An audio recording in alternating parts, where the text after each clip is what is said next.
Iran पर जंग मुसल्लत करने के खिलाफ अमेरिका में आवाम सड़कों पर निकल आए। अमेरिका भर में नो किंग्स मुजाहिरे, 70 लाख से ज्यादा शहरियों की शिरकत। मुजाहिरीन के ईरान जंग के खिलाफ नारे, जारियत फौरी रोकने का मुतालबा। सेनेटर बर्नी सैंडर्स ने मिनेसोटा में मुजाहिरीन से खिताब में कहा, हमें अमेरिका में कोई बादशाहत नहीं चाहिए। अमेरिका में हक हुक्मरानी अवाम का है, किसी बादशाह का नहीं। एक शख्स ने मुल्क का कानून अपने हाथ में ले रखा है। अमेरिका में कभी किसी ने ताकत का इतना गलत इस्तेमाल नहीं किया। ईरान के खिलाफ जंग गैर आईनी है, इसकी इजाज़त नहीं ली गई। अमेरिका में अशराफिया सियासतदानों को खरीद लेते हैं। इराक जंग पर झूठ बोला गया, अब ईरान जंग पर झूठ बोला जा रहा है। डेमोक्रेटिक रुकने कांग्रेस इल्हान उमर ने खिताब में कहा, एक अरबपति ने अमरीकियों की जिंदगी अजीरन कर दी। जमहूरियत के तहफ़्फ़ुज़ के लिए लड़ाई लड़ेंगे, ये बादशाहों का मुल्क नहीं। ट्रंप को अब समझ आ गई है वो शफाफ तरीके से इलेक्शन नहीं जीत सकते। ईरान पर जंग मुसल्लत करने के खिलाफ अमेरिका में आवाम सड़कों पर निकल आए। अमेरिका भर में नो किंग्स मुजाहिरे, 70 लाख से ज़ायद शहरियों की शिरकत। मुजाहिरीन के ईरान जंग के खिलाफ नारे, जारियत फौरी रोकने का मुतालबा। सेनेटर बर्नी सैंडर्स ने मिनेसोटा में मुजाहिरीन से खिताब में कहा, हमें अमेरिका में कोई बादशाहत नहीं चाहिए।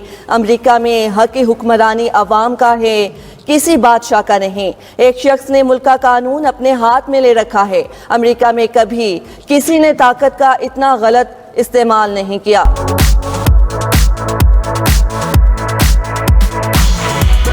ईरान जंग के पेश नजर ईंधन की बचत के इकदामात सामने आए हैं। वफाकी हुकूमत ने हफ्ते में 2 दिन स्मार्ट लॉकडाउन की तजावीज दे दी।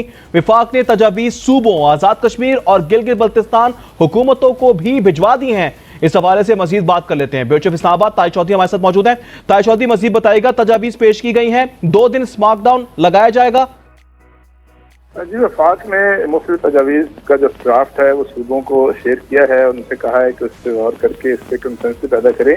परंतु शहबाज शरीफ ने भी अब तक अपने खिताब में कहा था कि मुख्तलिफ तजावीज़ सामने आ रही हैं ताकि मजीद बचत की जा सके। इन चीज़ तजावीज़ गई हैं, इसमें ये कहा गया कि हफ्ते के रोज दिन 12 बजे से इतवार रात 12 बजे तक मुख्तलिफ जो है वो स्टेप्स लिए जाएंगे और उनको नाफज किया जाएगा, जिसमें शादी ब्याह समेत मुख्तलिफ कमर्शियल सरगर्मियाँ जो हैं उनको रोकने की तजवीज़ भी दी गई है। इसके अलावा कारोबारी मराकज़ और दफातर भी जो है बंद करने की जो है वो तजवीज़ दी गई है। सूबों की रजामंदी के बाद वफाकी हुकूमत जो है सवारी से बाज़ाब्ता नोटिस जारी करेगी।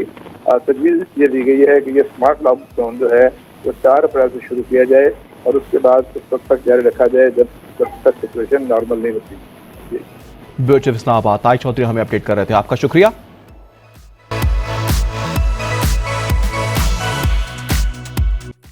पासपोर्ट बनवाने वालों के लिए बड़ी खुशखबरी, नादरा ने आवाम को एक और सहूलत दे दी।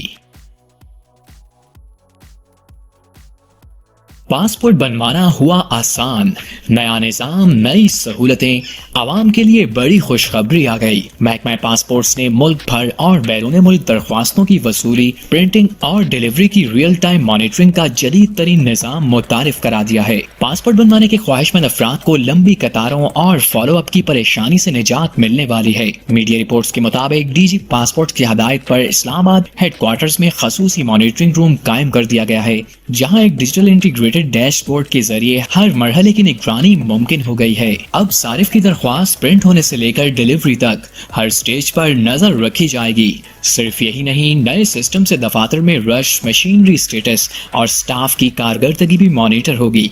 इस जदीद सिस्टम से न सिर्फ काम की रफ्तार बढ़ेगी बल्कि शफाफियत भी यकीनी होगी। हुक्काम के मुताबिक इससे अवामी शिकायत में नुमाया कमी आएगी और सर्विस मजीद बेहतर होगी।